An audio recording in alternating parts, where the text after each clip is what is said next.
नमस्कार मित्रांनो, आजच्या भागामध्ये इंद्र आता ऑफिसमध्ये बसलेला असतो. तेवढं तिथे गोट्या येतो आणि म्हणतो की इंद्र सर, तू आतमध्ये येऊ का? तर इंद्र म्हणतो की हो, येणार आहे गोट्या.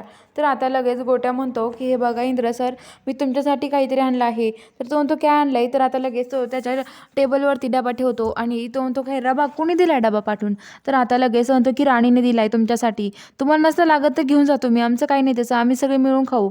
तर आता लगेच तो म्हणतो की मी कधी म्हटलं मला लागत नाही, राहू दे, अरे तिने एवढं मेहनतीनं प्रेमाने दिलाय तर, असं म्हणतो. तर आता लगेच तो गोट्या म्हणतो की तसं काही नाही आहे तिचंवालं, तुम्हाला खायचं असेल तर खा, नाही तर मग जाऊ द्या. कारण की हे बघा तिने मला घरापासून डबा दिलाय, पण तिने मला उघडून पण नाही लावला, उघडायला पण नाही सांगितलं. ती म्हणे तिथं इंद्र सरांनी उघडायचा, कोणी डबा उघडायचा पण नाही असं सांगितलंय तिने, त्यामुळं डबा नाही उघडला मी आणि त्यामुळं तुमच्याकडे आणून दिलाय. तुम्हाला असं लागत तर द्या, माझ्याकडे जातो घेऊन. तर इंद्र म्हणतो की तुला सांगितलं ना गोट्या, लागतोय मला, जातो आम्हाला मी जेवण करेल, असं म्हणतो. आणि आता लगेच गोट्याला तो तिथून काढून देतो आणि गोट्या पण आता तिथून जातो. आणि आता इकडं जो इंद्र असतो तो इंद्र म्हणतो की हे बघा, आता मला राणीने माझ्यासाठी डबा दिलाय, किती प्रेम आहे तिचं माझ्यावरती, असं तो विचार करतो. आणि आता इकडं मालतीन त्या राणीला त्रास देण्यासाठी तिच्या घरी आलेले असतात.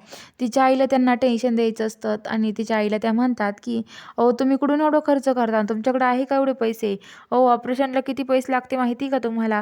आणि तुम्ही एवढं खर्च करता ना ऑपरेशनच्या पैशाचा, एवढे पैसे तरी आहे का तुमच्याकडे, असं म्हणतात. तर आता लगेच राणीची आई म्हणते की काळजी करू नका तुम्ही पैशाची.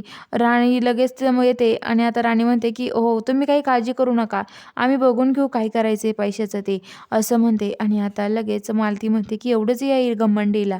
तेवढ्यात आता राणीची आई झोपते आणि राणी इकडे स्वयंपाक बनवायला जाते. तेवढ्यात तिथे मालती येते आणि म्हणते की झाला का स्वयंपाक बनवून?